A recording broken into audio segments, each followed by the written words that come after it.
Thank you very much for calling me to speak, and I sympathise with what is going to be the impact on the EU 27, and I also sympathise with the impact on Ireland as someone whose mother comes from the Falls Road in Belfast. I know only too well how violence affected the generation of young people in the 1970s, and we do not need to return to that day.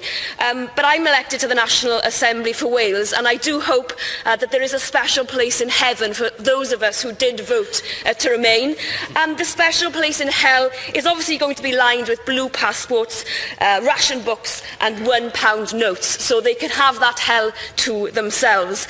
But in all seriousness, this is really important to the future of our nation, and we are a nation in Wales, and I want to assure you here today that, and ask you here today to keep the doors open for us as a Welsh people. We want to trade with Europe. We want to be able to have those cultural interactions. I represent Port Talbot, which is one of the biggest steel areas in Wales. We know that United States have already put tariffs on our steel, that Canada have put tariffs on our steel, that Europe will put tariffs on our steel if we leave the EU. We do not want to see that happen, but in that eventuality we have to ensure that dialogue does continue, and that's why the leader of my party, Adam Price, was here yesterday to continue those conversations, to show that the door is not closed from our behalf, and that we want to ensure a positive relationship with everybody in this room. At the end of the day, we've talked about young people, we've talked about how this will affect their futures.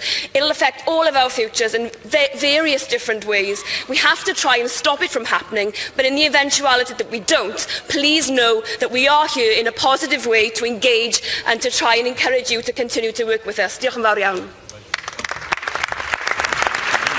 Merci beaucoup.